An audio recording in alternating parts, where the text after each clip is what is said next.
अस्सलाम वालेकुम नाज़रीन, मैं हूं आपका मेज़बान अदनान हैदर। पाकिस्तान के टीवी एंकर जो जर्नलिस्ट के लिए बड़ा मुश्किल होता है कि जब वो टीवी टॉक शो का आगाज़ कर रहा हो तो इंट्रोडक्शन में किन इश्यूज़ पर बात करे, क्योंकि मैं अपने मुल्क की जब हर रोज़ आने वाली ख़बरों को सुनता हूं तो बड़ा अजीब सा महसूस भी होता है कि हम उस मुल्क में रहते हैं जहाँ सिस्टम में एक मासूम 2 साला बच्ची को यरगमाल बना लिया जाता है और उस पर पिस्टल तान दिया जाता है और उसके सामने उसकी माँ का रेप किया जाता है और वो इंसाफ ढूंढती रहती है।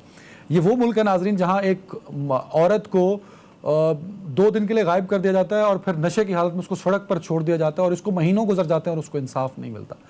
ये वो मुल्क है नाजरीन जहाँ औरत, मर्द, कमज़ोर, गरीब गैर महफूज है। तो मुश्किल होता है हम कौन सी बात को सामने रख कर अपने प्रोग्राम का आगाज़ करें। हम हमेशा बात करते हैं बल्दिया फैक्ट्री के हवाले से। बल्दिया फैक्ट्री के मजलूम, मासूम, लाचार इंसाफ के मुंतज़िर हैं और आज तक इंसाफ उनके पास से भी नहीं गुजरा। और साथ ही एक और फैक्ट्री में ऐसा हादसा हो जाता है और उसमें लगभग इतलात 17 की हैं, कुछ लोग 18 भी कह रहे हैं, 19 तक 20 तक ये फिगर बताया जा रहा है जो डेड बॉडीज़ हैं जो इसमें शहीद हो गई कराची की फैक्ट्री में। और ये फैक्ट्री इल्लीगल है। इस फैक्ट्री के पास कोई सेफ्टी एनओसी नहीं है, ना इस फैक्ट्री में कोई एनओसी था, कोई रूल्स को फॉलो किया गया था। आग लगी, मुर्तज़ा आप साहब कहते हैं कि 15 मिनट में फायर ब्रिगेड पहुंचा था, तो मेरे भाई उसको 5.25 घंटे क्यों लगे आग पर कंट्रोल पाने में। तो ये फैक्ट्री वाले भी बस इंसाफ के ही मुंतज़र रहेंगे। तो उम्मीद है कि इस मुल्क का, इस उम्मीद पे तो ज़िंदा रहा जा सकता है कि उस मुल्क का सिस्टम बेहतर हो ताकि लोगों को इंसाफ मिल सके। ज़रा बढ़ेंगे आज के टॉपिक्स की जानिब और वो सबसे इम्पॉर्टेंट अफगानिस्तान के हवाले से है। 100 तक तादाद पहुंच चुकी है। कल होने वाले जो धमाके थे उसमें 13 अमरीकी फ़ौजी भी उसमें शामिल हैं। दाइश जो खारसान चैप्टर है उन्होंने इसकी जिम्मेदारी भी कबूल की है। अफगानिस्तान में सूरत हाल बड़ी क्रिटिकल है। आज DGISP ने भी एक प्रेस कॉन्फ्रेंस की और पाकिस्तान का बड़ा वाज़ेह मौक़िफ़ दे दिया। इससे पहले मुतअद्दिद बार आर्मी चीफ, वज़ीर-ए-आज़म पाकिस्तान और वज़ीर ख़ारजा शाह महमूद कुरैशी साहब भी पाकिस्तान का मौक़िफ़ वाज़ेह तौर पर बता चुके हैं। मुझे आज के शो में अफगानिस्तान के इशू पर बात करने के लिए और मुल्क में जो हाल है उस पर बात करने के लिए ज्वाइन किया है जनरल गुलाम मुस्तफ़ा साहब होंगे मेरे साथ, उनका बहुत शुक्रिया। फरिया अदरीस साहबा ज्वाइन कर चुके हैं, उनका भी बहुत शुक्रिया। इफ्तिखार अहमद साहब होंगे। लेकिन इन सबसे पहले मैं तीनों मौजूद मेहमानों से इजाज़त लेते हुए आदिल शाहजेब साहब मेरे साथ मौजूद हैं, काबुल से सीनियर सहाफ़ी हैं, एंकर पर्सन है, तज्ज़ियाकार है। आदिल भाई बहुत शुक्रिया वक्त देने के लिए। सबसे पहले बताइएगा क्या सिचुएशन चल रही है इस वक्त काबुल के अंदर और ब्लास्ट के बाद काबुल एयरपोर्ट की क्या सूरत हाल है। खौफ व हरास का डेफिनेटली एक आलम होगा वहाँ काबुल के अंदर। तालिबान लीडरशिप क्या रिस्पॉन्स करिए क्योंकि आप ऑन ग्राउंड मौजूद हैं वहाँ पे। आदिल भाई देखिए, एक तो ये खौफ और राज की जब हम बात करते हैं तो इसका मतलब कि अफगानिस्तान को ज़्यादा थोड़ी सी जानने की ज़रूरत है। उनके लिए ये ब्लास्ट, ये सारी चीज़ें वो पिछले 4 दहाइयों में इतने आदी हो चुके हैं। कल मैंने अपना शो हामिद करज़ी इंटरनेशनल एयरपोर्ट से होस्ट किया और लिटरली 15-20 मिनट के बाद मैं वहाँ से निकला और वहाँ पे ब्लास्ट हो गया। तो नैरो एस्केप आप कह सकते हैं 15-20 मिनट। उसके बाद आप अगर 1.5-2 घंटे बाद उसी स्पॉट पे दोबारा जाते, जो हमारे कई दोस्त गए हैं, आपको लग ही नहीं रहा था। वो खून आलूद कपड़े और वो चीजें तो पड़ी हुई थी, लेकिन लोग उससे डबल तादाद में वापस आ गए। दोबारा ब्लास्ट होता है, दोबारा। आज अगर आप जाएं हामिद करज़ई इंटरनेशनल एयरपोर्ट पे, कल से ज्यादा डबल लोग बैठे हैं और उसकी एक बड़ी वजह है। वजह ये है कि एक तो देखें, having spend almost 6-7 days here in Afghanistan, जो एक इशू मुझे नजर आ रहा है वो ये है कि तालिबान की टॉप टियर लीडरशिप जो है वो हमें नजर आ रहा है कि वो बदल गई है। चाहे वो प्रेस कॉन्फ्रेंसेस हो, चाहे सहाफियों से हमारा 2-3 दिन मुसलसल उनकी टॉप टियर लीडरशिप से इंटरेक्शन रहा, दे साउंड दे हैव चेंज। लेकिन जो फुट सोल्जर है, जो आज भी चेक पोस्टों पे खड़ा हुआ है, वो नहीं बदला। वो मुझे मेरे पास एक सवाल है आदिल साहब, ये मैं बात आपसे करना चाहता हूं। जब हम इंटरेक्ट करते हैं ना इंतजामी निजामी कमांडर जो हैं उनके, जिन्होंने 20 साल फेस टू फेस जंग लड़ी है, वो कुछ और लोग हैं जो दोहा ऑफिस में बैठे थे, जो हम सब से डील करते थे, जो इंटरनेशनल मीडिया से डील करते थे, पेंटागन, व्हाइट हाउस से डील करते थे, वो एक डिफरेंट लोग हैं, पढ़े लिखे लोग भी हैं। तो ये दोनों का जो डिफरेंस है वो कितना इंपैक्ट डाल रहा है, ये मेरा सवाल था, इसलिए मैंने आपको रोक के जरा सवाल फ्रेम भी किया। तो इम्पैक्ट ही यही आ रहा है ना कि जो 20 साल जो सोल्जर पहाड़ों में लड़ा है, वो तो इनकलाब के लिए लड़ा है, वो तो एक आइडियोलॉजी के लिए लड़ा है। अब यहाँ पर आकर उसकी लीडरशिप उसे बता रही है कि देखिए खवातीन के हुकूक हैं, मीडिया की आज़ादी है और इंक्लूसिव गवर्नमेंट बनानी है जिसमें खवातीन भी शामिल करना है। यहाँ पे प्रॉब्लम आ रहा है क्योंकि वो चीज़ नीचे तक कम्युनिकेट नहीं हो पा रही है और जो हमें मतलब जो स्पेशली जो जिस तरीके से डील कर रहे हैं तालिबान के सोल्जर्स, देखिए वो सोल्जर्स हैं, वो लड़ने वाले लोग हैं, वो कंट्रोल करने वाले और गवर्न करने वाले लोग नहीं है। इसीलिए जितनी जल्दी गवर्नमेंट बनेगी तालिबान की, उतना जल्दी उनके लिए ठीक अच्छा, होगा। टाइम की कमी है आपके पास। मैं चाहूंगा मुखालिफी जगह पकड़ते जाए। अच्छा, मैं चाहूंगा जो काबुल एयरपोर्ट पर सूरत हाल है, इतने लोग क्यों मौजूद हैं? क्या उनको स्ट्रीमलाइन नहीं किया जा सकता, या लोग उनको स्ट्रीमलाइन नहीं कर रहे कि भाई आप वक्फे से आइएगा, 2 दिन बाद आ जाइए, आप फलां डेट को आ जाइए? जी देखिए, दैट्स द की क्वेश्चन, इतने लोग क्यों मौजूद हैं। एक तो ये कि जितने भी इससे पहले गवर्नमेंट के गनी रिजीम में काम करने वाले लोग थे, एनडीएस में या फौज थी या सरकारी इंटेलिजेंस लोगों में, उनमें तो एक खौफ मौजूद है, तालिबान आ गए तो हमें बाहर जाना है, ठीक है। एक तो वो लोग हैं, एक वो लोग हैं जो कि 20 साल पहले वाले तालिबान को समझ के खौफ लिए बैठे हुए हैं कि जी अब हमने यहाँ से निकलना है, हम तालिबान के साथ नहीं रह सकते।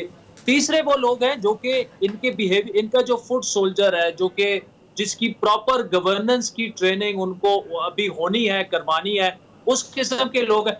चौथे जो लोग हैं वो लोग हैं जो बेहतर मुस्तकबिल के लिए अपना मुल्क छोड़ के जाना चाहते हैं। देखिए, अफगान बड़ी तादाद में वैसे ही काफी मुल्कों में असाइलम लेते हैं हर साल, तो उनके लिए तो उन्हें ये लग रहा है कि जी आप एयरपोर्ट पे जाएं, बगैर वीजे पासपोर्ट के आपको बिठा दिया जाएगा। तो रोजाना अगर 10,000 भी अमेरिका इवैक्यूएट कर रहा है, पीछे से 20,000 और आपकी पर्सनल ऑब्जर्वेशन क्या कहती है? काबुल एयरपोर्ट की मौजूदा सूरत हाल जो आज और कल और परसों से चली आ रही है, वो अगले कितने दिन तक कंटिन्यू रह सकती है? क्या वाकई जो बार बार कहा जा रहा है अमेरिका की जानिब से कि हम ये इवैक्यूएशन प्रोसेस जल्दी कंप्लीट कर लेंगे?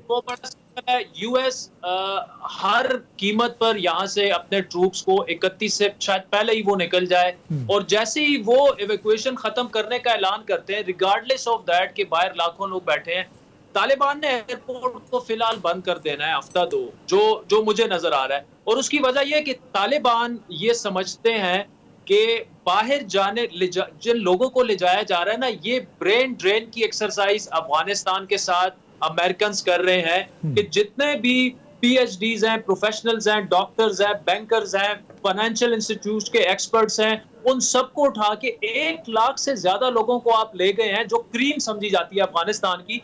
पीछे मुल्क किसने चलाना है? तो तालिबान तो ये ऑब्वियसली एवैक्यूएशन वाली एक्सरसाइज फौरन बंद कर देंगे जैसे ही अमेरिका चला जाएगा, और इन लोगों को वो डिस्पर्स करके घर भिजवा देंगे। बिल्कुल ठीक। आदिल साजिद साहब, बहुत शुक्रिया वक्त देने के लिए। जनरल गुलाम मुस्तफा साहब, मैं आ रहा sir, warm welcome in show.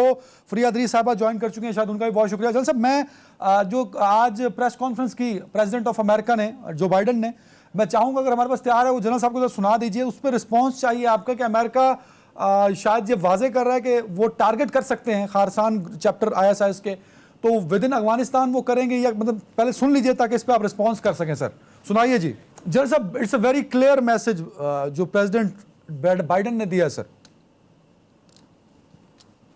General साहब देखिए, आप इसके टाइमिंग्स देखिए ना, इमीडिएटली फॉलोइंग जो कल आके हुए हैं, और वो उस जगह पर है जहां अमेरिकन की सिक्योरिटी की सब था। अमेरिकन के लिए तो एक जो उनका विड्रॉल है अफगानिस्तान से, उसके ऊपर से फिर इस किस्म का हादसा हो जाना, ये तो बहुत उनके लिए तकलीफदेह चीज।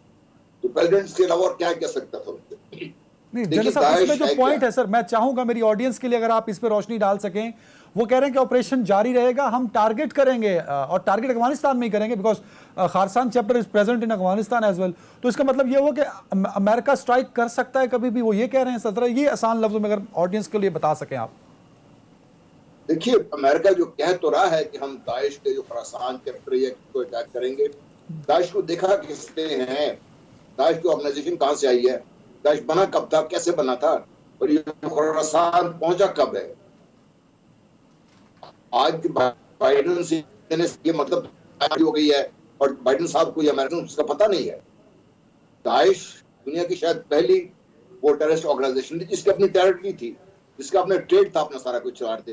कैसे हो गया वो इराक से चल गया सारा, जहाँ पे अमेरिकन कंट्रोल था सारा। फिर अफगानिस्तान में कैसे पहुंचे हैं वो, आपको हामिद करजई का वो भूल गया कि उसने खुद बयान दिया था, और ये रिपोर्ट जब आई थी मीडिया में तो हामिद करजई ने बयान दिया था कि अनमार्क्ड हेलीकॉप्टर्स आए हैं कहीं से, वो ऐसे लोगों को छोड़कर गए हैं ईस्टर्न अफगानिस्तान में। वो कौन लोग थे? के बाद से आपने दाइश का नाम सुनना शुरू कर दिया। देखिए, दाइश एक ऐसी तंजीम है जो कोई भी अपने आप को दाइश के नाम से मंसूब करके चलता है। जो कोई इधर से अपने तस्लीम नहीं करना चाहता, किसी और नाम से अपने आप को नहीं रिकॉग्नाइज करवाना चाहता, इधर से अपने आप को रिकॉग्नाइज करवाने की कोशिश करते हैं। यस, और जो डर जो है ये इस दाइश के पीछे कि हम दाइश को स्ट्राइक कर रहे हैं, वो किसी और जगह स्ट्राइक ना करना शुरू कर दें, वो तालिबान को इन जगहों को स्ट्राइक ना करना शुरू कर दें जहां पे तालिबान स्ट्रॉन्ग होल्ड बैठे हुए हैं। वो कहीं खुदा का रहम करे कि पाकिस्तान की तरफ ना मुंह करके बैठ जाए इस तरफ। बाइडेन साहब, अमेरिका ने जिस तरह 9/11 में किया था, मैं यहाँ पे एक और भी आपको बात बता दूं। अब अमेरिकन थिंक टैंक्स खुद कह रहे हैं कि 9/11 अफगानिस्तान नहीं, अलकायदा नहीं, या कहीं अमेरिका से बीच में से हुआ। तो इतना आसान नहीं है कि बाइडेन साहब जो कह दें we should lap it up, सही कह रहे हैं बात। सर, इस दाइश चैप्टर को लेकर पाकिस्तान को क्या खतरात हो सकते हैं? जो करेंगे वो और जो कह रहा है वो, उसमें मुझे लगता है काफी हमें we have to very careful before make any judgement call. बिल्कुल ठीक है। इफ्तिखार अहमद साहब, बहुत शुक्रिया सर वक्त देने के लिए। अफगानिस्तान की सूरत हाल और कल होने वाले जो टेरर अटैक हैं उसके बाद आपको लगता है कि पाकिस्तान की पॉलिसी जो है is very clear about Afghanistan and security situation, our border is very safe from Afghanistan side, relax होकर बैठे हैं और हमें रिलैक्स होकर बैठना चाहिए? सर देखिए, यहाँ तक तो बॉर्डर की बात है, ये बिल्कुल दुरुस्त आपने कहा। 2001 में हमारी ये सूरत हाल नहीं थी और अब हम कंपैरेटिवली बहुत बेहतर सूरत हाल में हमारा बॉर्डर प्रॉपर्ली फेंस्ड है।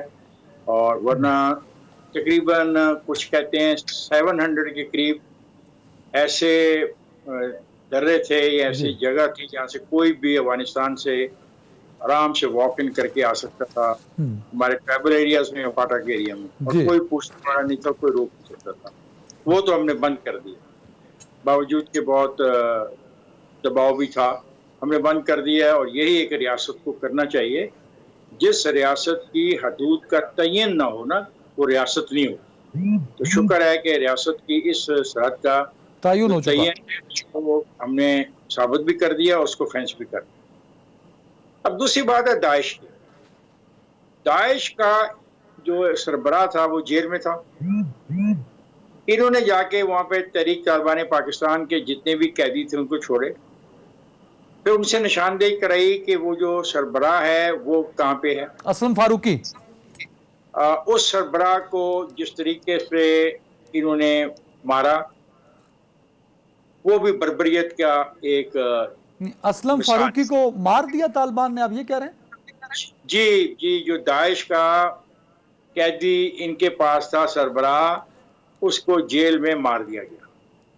अच्छा, उसके मारे जाने के बाद यही होना था जो हो रहा है, क्योंकि दाइश और तालिबान के साथ इख्तिलाफात अब बहुत पुराने हैं।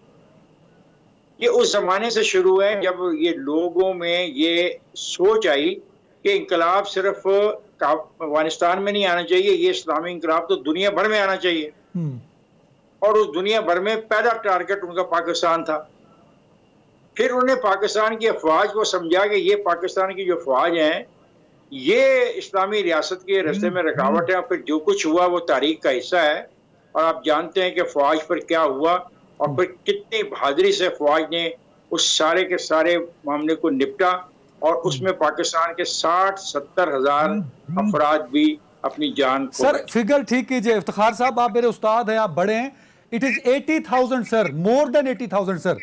हम सारे साफी 70,000 कहते हैं, ये 80,000 से ज्यादा है सर।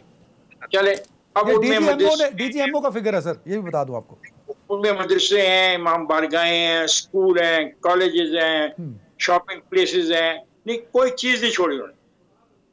तो इस पाकिस्तान की फौज को लड़ना पड़ा। ये पाकिस्तान की फौज ने वो जो जंग लड़ी है अपनी सरहदों में अंदर लड़ी है, अपनी सरहदों की बका के लिए अपनी सरहद के अंदर लड़ी। अच्छा इफ्तिखार साहब, ये एक किसी और तरफ जा रहा है, इससे पहले एक पॉइंट क्लियर कर दीजिए। आपने ये कहा कि तालिबान ने टेक ओवर किया, वो जेल तक गए, वहां से टीटीपी के फकीर मौलवी समेत दीगर लोगों को रिहा करके भेज दिया काफिलों के साथ हार पहना के, और आईएसआईएस के लोगों को उन्होंने मार दिया। मतलब ये आपके पास ये इतलात कहां से आई? ये ठीक इतलात है? मैंने लफ्ज लोग नहीं कहा, मैंने उनके जो सरबराह उनके पास था उसकी बात की है। लोगों के बारे में मेरे पास इतलात नहीं है। चलो, दाइश का सरबराह असलम फारूकी है मेरे ख्याल में, मुझे तो यही इतलात है, असलम फारूकी। दूसरी बात है कि अमेरिका को ये बात 72 आवर्स पहले कैसे पता लग गई कि हमला होगा, और फिर हमला हुआ। और आज उन्होंने एक और वार्निंग दी है कि अब जो हमला होगा उस हमले में कोई व्हीकल इस्तेमाल की जाएगी बारूद से भरी हुई। ये बात भी काबिल तवज्जो है कि इतनी परफेक्ट इंफॉर्मेशन के बाद ये वाकया होता है। मेरा ये ख्याल था कि तालिबान जो आए हैं और जिस तरीके से मुआहदा है ट्रंप के साथ कि सुकून के साथ जिंदगी गुजारने की कोशिश करेंगे, मेरा नहीं ख्याल कि ये जो वाकयात अब हुए हैं और जब अब होंगे उसके बाद वहां पे कोई इतना अच्छा अमन होगा। अच्छा, मुझे इफ्तिखार साहब, मैं ब्रेक पे जाना चाह रहा हूँ, लेकिन उससे पहले मैं इस बात पर नहीं आना चाह रहा था जो दाइश और तालिबान के आपने इख्तिलाफ की बात की, तो इसी से शुरू करेंगे एक ब्रेक के बाद, क्योंकि इससे जनरल साहब से इस पे ओपिनियन लेंगे।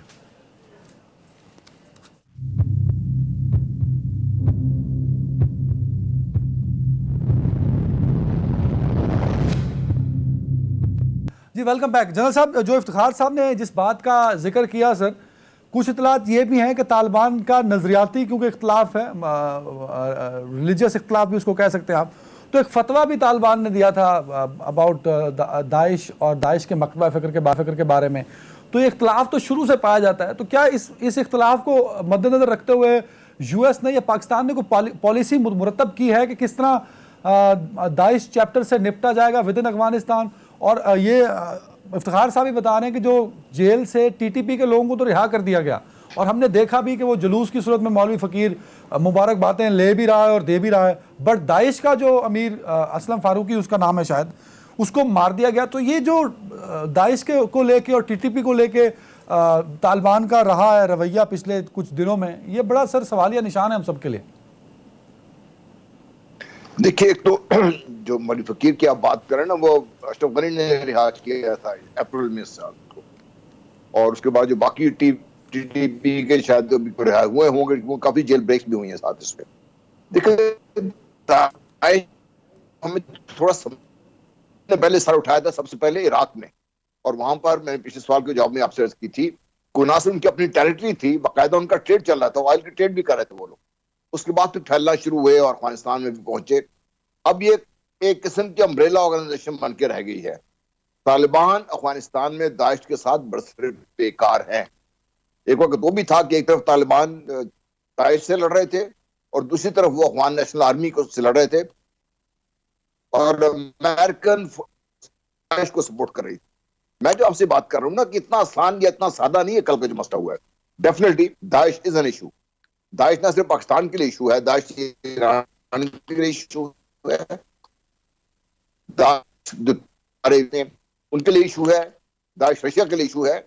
और दाइश जो है, इसको अगर जिस तरीके से स्पॉन्सर किया गया शुरू से, अगर इसी तरीके से जारी रखा, इस खित्ते में डिस्टेबलाइजेशन के लिए काफी उनको भी इन्होंने तैयार करके रखा हुआ है इसके लिए।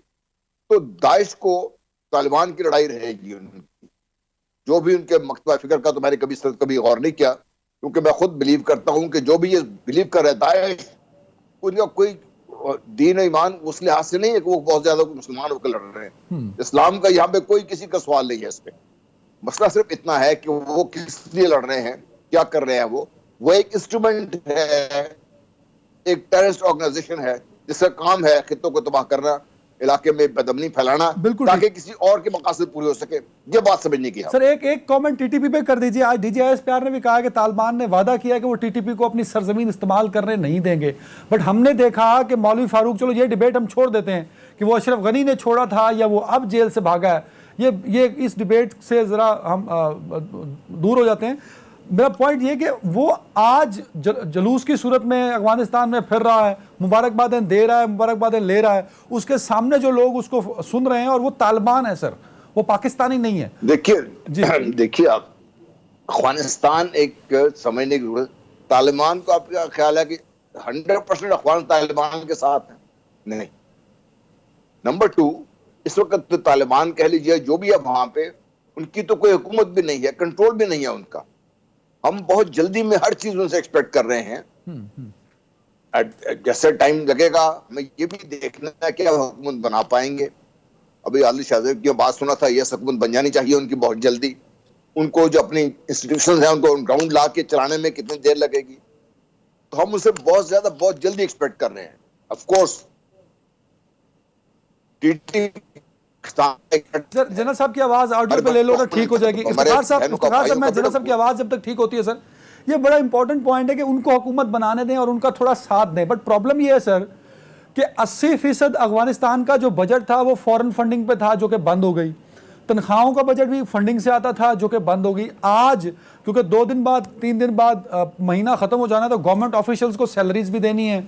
अफगान तालिबान ने अपनी गवर्नमेंट चलाने के लिए भी कहीं ना कहीं पैसे और रिसोर्सेज चाहिए होते हैं, वो भी नहीं है तालिबान के पास। फंडिंग भी वर्ल्ड बैंक ने बंद कर दी, IMF ने बंद कर दी, दीगर यूरोपीय यूनियन के डोनर्स, US डोनर्स सब बंद हो गए।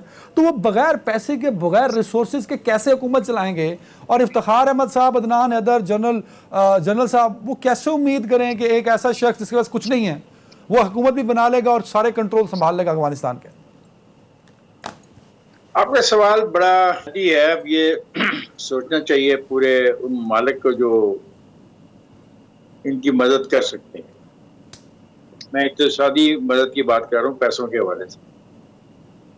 लेकिन जो सूरत-ए-हाल वहाँ पे बिगड़ रही है, वो उसकी बहुत सारी वजूहात मुझे ये नज़र आ रही है। एक तो है कि खुद तालिबान जो हैं, पख्तून जो हैं, इन्होंने जो कोशिश करनी चाहिए थी इनको कि उज़्बेक, ताजिक और हज़ारा को साथ लेके उनको ले आए सामने, बड़े नामों को, और एक अबूरी हुकूमत का ऐलान कर। अबूरी हुकूमत का ऐलान भी वो नहीं कर पा रहे। दाइश वाला मसला उनके साथ जो खड़ा हो गया है, ये बड़ा इम्पोर्टेंट है और ये इतना छोटा मसला नहीं है जितना हम लोग समझ रहे हैं। जैसा मैंने कहा कि दाइश तो पूरे के पूरे इस खिते में एक खास किस्म के इस्लाम का नफाज चाहती है, और तालिबान से भी वो इसलिए इख्तिलाफ रखती है कि तालिबान उसके साथ नहीं चले थे। एक दाइश की मौजूदगी, पैसों का ना होना, अबूरी हुकूमत का ना होना, गवर्नेंस नाम की कोई चीज़ ना हो, तो ये ऑटो पे तो नहीं चल सकता मुल्क। अब ये जो मुतालबा पाकिस्तान से कहा जा रहा है, जी पाकिस्तान बहुत अच्छा बच्चा साबित हो। पाकिस्तान तो बहुत अच्छा बच्चा साबित हुआ था अफगानिस्तान में, जब हमें रूसियों के खिलाफ इस्तेमाल किया गया। हमारी फनाई कर दी गई, तबाही उसकी भी हुई अफगानिस्तान की, हमारी भी हुई। अब सिर्फ एक काम है जो अब करना चाहिए, बजाय धमकियां देने के, उनकी जो फौरी ज़रूरियात हैं पैसे के हवाले से वो पूरी की जाए। जहाँ तक हमारा इंटरनेशनल उनके साथ कमिटमेंट है, वो लैंड लॉक्ड एरिया है, हमने जो उनसे वादा किया हुआ है अफगान ट्रांजिट ट्रेड का, हम उसका एहतराम करें और उस पर अमल करें। और अगर उस हवाले से हमें पैसे देने हैं उनको तो हम पैसे दें, और अगर उनके ट्रेड के पैसे हमने लेने हैं तो हम उनके पैसे दें। हम अपने बॉर्डर्स को सील रखें और किसी ऐसे आदमी को ना आने दें जिसके पास जेन्युइन इंटरनेशनल जो तरीकाकार होता है उसका कागज ना हो। ये है तरीका कि हम जिससे बच सकते हैं किसी और बड़े हंगामे में जाने से। अच्छा इफ्तिखार साहब, साथ में एक और चीज भी ऐड कर दीजिए ना, क्योंकि आप डेफिनेटली एक वर्किंग जर्नलिस्ट हैं। कल को ये ना हो ना कि 10 साल बाद आप बैठे कह रहे हो कि इमरान खान साहब ने और उस वक्त के एस्टेब्लिशमेंट में ने काबुल फॉल पर ये गलतियां की थी, उनको ये करना चाहिए था। मतलब बजाय इसके कि 10 साल बाद उस पर बात हो, बतौर एक जिम्मेदार सहाफ़ी अभी भी कोई राय दी जा सकती है कि पाकिस्तान की पॉलिसी अफगानिस्तान, काबुल और तालिबान को लेके ये होनी चाहिए थी और ये नहीं है, या आपके ख्याल में बिल्कुल ठीक है, Pakistan as per the time ठीक पॉलिसी और काम कर रहा है? सर, पाकिस्तान इस वक्त सही पॉलिसी पे काम कर रहा है। अच्छा। और अगर पाकिस्तान किसी शोबे में उनकी मदद करना चाहता है, मसलन मेडिकल के अंदर जी, मेडिसिन में, या किसी खास शोबे में मदद, मैं लफ्ज मदद कह रहा हूं, फरीक बन के नहीं, अगर मदद कर सकता है तो उसको ये करनी चाहिए। जहां तक तस्लीम करने की गलती हम पहले कर चुके थे, फौरी तौर पर 3 मुल्कों ने जो तस्लीम किया वो हमारी गलती थी, अब हमें वो गलती नहीं करनी। नहीं, आप ये कह रहे हैं कि तालिबान की हुकूमत बन भी जाए तो उसको तस्लीम ना करें हम? जब अगर अफगानिस्तान की वो हुकूमत बनती है जिसका वादा उन्होंने दोहा मुज़ाकरात में किया हुआ है, जो एक तहरीरी मुआहदा उनका और ट्रंप के दरमियान है, उस मुआहदे में जो तरीक़ाकार का तयन है और जो उनके तालिबान के नुमाइंदे ने दुनिया को मुखातब करते हुए जो वादे किए हैं, उन वादों को जैसे ही वो पूरा करते हैं, मुझे उनको तस्लीम करने में से कोई इतराज़ नहीं है। लेकिन सवाल तो ये है कि मैं पहले भी उनको एक दफ़ा तस्लीम करके तो बहुत बुरी तरह फंस गया हूँ ना। जो देखें, रूस, China, Iran, Pakistan, Tajikistan, Azerbaijan, ये तमाम जो सेंट्रल एशियन स्टेट्स हैं, ये भी इस खेल का हिस्सा है या नहीं है? या हम ही सिर्फ खेल का हिस्सा है? वो भी तो इस खेल का हिस्सा है ना। उनकी भी तो हदूद अफगानिस्तान के साथ लगती है ना। और अगर सेंट्रल एशियन स्टेट को रास्ता मिलना है, जो अमेरिका ने साजिश की उसमें वो कामयाब रहा। बिल्कुल ठीक है जनरल साहब, उसने सेंट्रल एशियन स्टेट को गर्म पानियों तक नहीं जाने दिया, ना रूस को जाने दिया, ना चीन को जाने दिया, और उसने इक्तिसादी तौर पे 20 साल तक उनको यरगमाल बनाए रखा।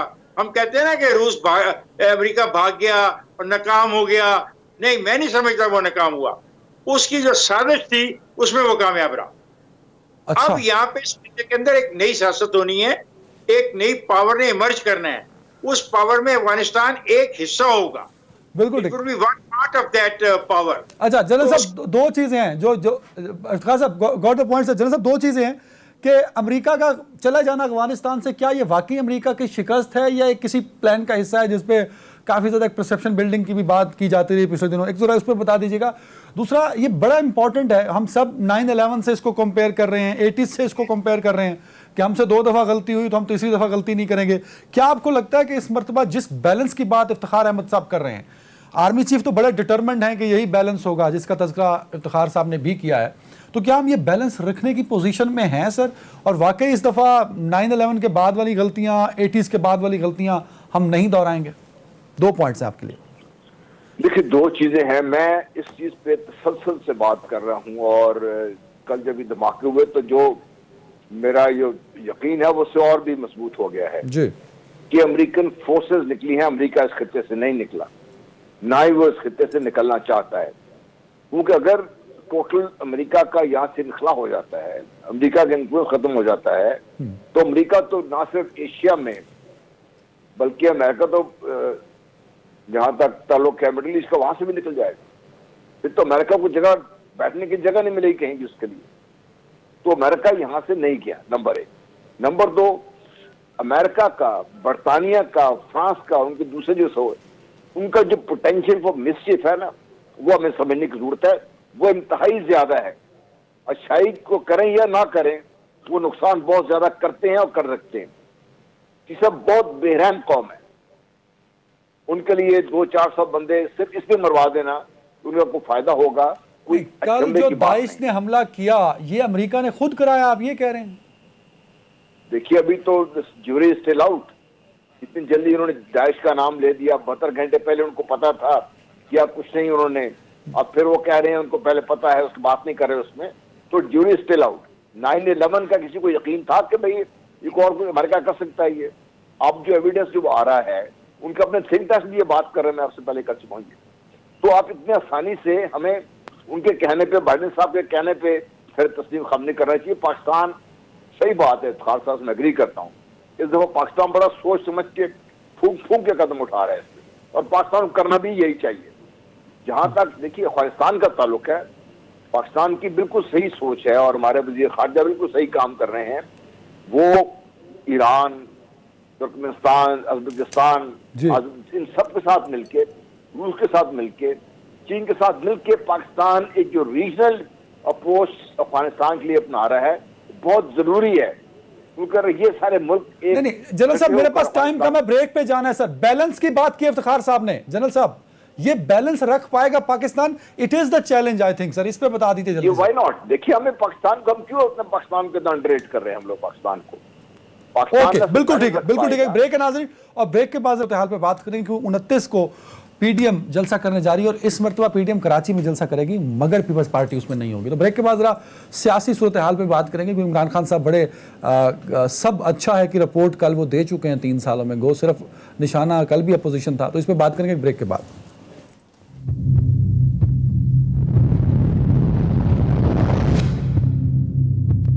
वेलकम बैक फ्रिया दी साहब, बहुत शुक्रिया वक्त देने के लिए। सबसे पहले क्योंकि मुल्की सियासत हमेशा अपोजिशन के गिर्द घूम रही होती है, अपोजिशन लेके ड्राइव कर रही होती है, लेकिन पाकिस्तान में ऐसा कुछ रहा नहीं गुज़श्ता 3 सालों में। क्या अब आपको लगता है पीडीएम वो काम जो पहले नहीं कर सकी अब पीपल्स पार्टी के बगैर कर सकेगी? एक तो ये बात, और दूसरा कल इमरान खान साहब ने 3 साल कारकर्दगी पेश की और कहा कि इस मुल्क में सब बहुत ही अच्छा चल रहा है। तो क्या आपको लगता है कि ये बहुत ही अच्छा है, वाकई बहुत अच्छा है? और दूसरा, कल भी इमरान खान साहब नवाज शरीफ से शुरू हुए और तकरीर में भी वो नवाज शरीफ और जरदारी साहब का तज़किरा करते रहे। तो ये 2 बातें, इन पे जरा अपना रिस्पॉन्स कर दें। बड़े आपने लंबे लंबे सवाल, इनके सवालों के जवाब आते हैं। अदनान साहब थैंक यू सो मच। एक तो माफ़रत हज़रत कि मैं लेट हो गई आपके प्रोग्राम में आने के लिए, लेकिन क्विकली देखिए, मैं बार बार हम ये बात कहते हैं कि जितनी जमहूरियत में ज़रूरी हुकूमत है उससे ज़्यादा ज़रूरी एक स्ट्रॉन्ग अपोजिशन है। ये एक बहुत ही दुख की बात है कि आपने पीडीएम का सवाल पूछा, पीडीएम तमाम अपोजिशन इकट्ठा होकर भी वो प्रेशर नहीं डाल सकी क्योंकि उसकी बहुत सारी रीजंस हैं। हम बैठ के उसको डिबेट कर सकते हैं। डायरेक्शन ठीक नहीं थी, मफादात अलग अलग थे, पार्टीज की आइडियोलॉजी बिल्कुल अलग थी, एक वक्ती इत्तेहाद था, बहुत सारी रीजंस हैं। जो भी हो, लेकिन नुकसान ये हुआ कि अपोजिशन कमजोर साबित हुई और हुकूमत उसकी वजह से यकीनन अपने आप को बड़ी मजबूत पोजीशन में समझती है, लेकिन ये मजबूती कोई मजबूती है नहीं जो दूसरे की कमजोरी के ऊपर आए। सो इसलिए उसका अल्टीमेट नुकसान जमहूरियत को होता है। सो जहां पर मुझे पीडीएम के दोबारा इकट्ठे होने में एक इंटरेस्ट जरूर है as a journalist, it's a story, लेकिन क्या उससे कुछ हतमी तौर पर निकलेगा? मुझे लास्ट टाइम ही नहीं लगता था कि कुछ होगा ना, अभी लगता है, अभी तक नहीं लगता है कि तमाम अवामिल हैं कि हुकूमत टाइम पूरा करेगी। एक चीज ऐड कर रहा हूं यहाँ पे, इस मर्तबा जो पीडीएम शुरू होने लगी है उसको पीएमएल-एन की जानिब से शहबाज शरीफ सब लीड कर रहे हैं क्योंकि वो कराची पहुंच गए हैं, तो मरियम साहिबा भी मिस हैं, तो ये भी एक कंपैरिजन बन सकता है। देखिए, ये अब पीएमएल-एन की इनर डायनामिक्स हैं और पॉलिटिकल फ्रंट पे अगर अभी कंपैरिजन करना हम कर सकते हैं शहबाज शरीफ और मरियम नवाज का, लेकिन जहाँ पे मरियम नवाज की बहुत सारे इदारों की तसादुम की पॉलिसी में बहुत नुकसानात हैं, वहाँ पर एज ए लीडर उन्होंने यकीनन, उनके जो नाकद हैं वो भी मानते हैं कि उन्होंने अपने आप को बनवाया है और पीएमएल-एन में फोर फ्रंट पे जाके किसी ने अगर अपोजिशन की है तो वो मरियम नवाज नहीं की है, लेकिन मरियम नवाज की जो कंटेंट था उसके ऊपर इख्तलाफ किया जा सकता है। उसको आप कंपेयर कर लें बिलावल भुट्टो के कंटेंट से, तो बिलावल भुट्टो के आपको नजरियाती मामलात पे इख्तलाफ नजर आएगा, मरियम नवाज की बहुत सारी मामलात जो हैं वो फिर जाती होती भी नजर आती हैं। सो ये अलग अलग हैं, उसमें मैंने कहा ना बहुत सारे मल्टी फैसेटेड रीजंस हैं, फिर मौलाना फजलुर रहमान भी हैं, बहुत सारे फैक्टर्स हैं। So it's not just one factor. लेकिन जहां तक हुकूमत की कारकर्दगी की बात है, ये इसी सवाल से जुड़ी हुई है कि हम बात करें एक कमजोर अपोजिशन की, वही कमजोर अपोजिशन या कमजोर पिछली हुकूमतें याद करानी पड़ी इमरान खान साहब प्राइम मिनिस्टर को या पीटीआई को, अपनी कारकर्दगी के बजाय उनको याद दहानी करानी पड़ी कि इन कंपैरिजन देखें चीज़ों को, और यकीनन चीज़ों को इन कंपैरिजन देखना भी चाहिए। लेकिन जहाँ तक 3 साल की कारकर्दगी है उसमें बहुत सारी चीज़ें हैं जो इससे बहुत बेहतर हो सकती थी, बहुत सारी बेहतर हैं जो होना शुरू ही नहीं हुई, और बहुत सारी चीज़ें ऐसी हैं जहाँ पे हमें थोड़ी थोड़ी तब्दीली यकीनन नजर आई है। वो फिर हम बाद में किसी दिन डिबेट करें। बिल्कुल सही है। जनरल साहब, क्योंकि आखिरी सेगमेंट है और टाइम भी मेरे पास कम है, जरा इसको कंक्लूड कर दीजिए। एक तो अपोजिशन का रोल खास तौर पे, और दूसरा क्या वाकई मरियम नवाज का जो बयानिया था, गो उन्होंने उसकी शख्सियत को बतौर एक शायद लीडरशिप क्वालिटीज़ कहीं इन्हांस किया होगा, लेकिन ओवरऑल डैमेज किया पीएमएल-एन का जो स्ट्रक्चर था उसको भी, उस पर बात करें। दूसरा, अब की जो पीडीएम है वो गवर्नमेंट को कितना को टफ टाइम देने की सक्कत अपने आप में रखती है। और एक फ्रिया ने बड़ी अच्छी बात की, वो दरिया को कूजे में बंद कर दिया कि 3 साल की परफॉर्मेंस देनी थी, मेरे भाई तो अपनी परफॉर्मेंस देते, वो पिछलों के कंपैरिजन और पिछलों की खामियां तो हम बहुत दफ़ा सुन चुके थे, फिर वही आपने सुना दी कल। तो इसको कंक्लूड कर दीजिए जनरल साहब। देखिए, चीजें तो जैसे प्रिया खुद भी कह रही थी, कंपैरिजन ही देखी जाती है, बट हैविंग सेड दैट, इस गवर्नमेंट के ऊपर बहुत सारे सवाल उठाए जा सकते हैं, बहुत सारे क्रिटिसिज्म जायज भी है और बहुत सारी चीजें इनके ऊपर नाजायज भी क्रिटिसाइज होती है जी। तो ये गवर्नमेंट की अपनी जो परफॉर्मेंस है, अगर उसको सिर्फ एक एज ए परफॉर्मेंस अगर आप देखिए तो बहुत ज्यादा इनके पास सवाल भी उठेंगे, बहुत ज्यादा चीजें होंगी।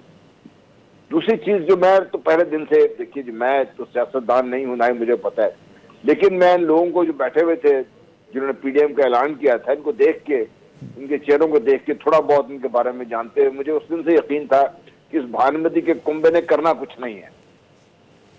तीसरी चीज, देखिए इस कदर ज्यादा आपने उठा दिया, मरीम नवाज कह लीजिए, कुछ कह लीजिए, उनके अपने क्रेडेंशियल्स नहीं है, पॉलिटिकल क्रेडेंशियल्स ही नहीं है। अगर आप ये समझते हैं कि भाई just being daughter of Nawaz Sharif is enough to make her a leader, और वो जाके पूरे स्टेज पे बैठ के तकरीरें कर दे तो उस लीडर बन जाएगी, मेरा ख्याल ये हमारे पाकिस्तान की बड़ी बदकिस्मती है।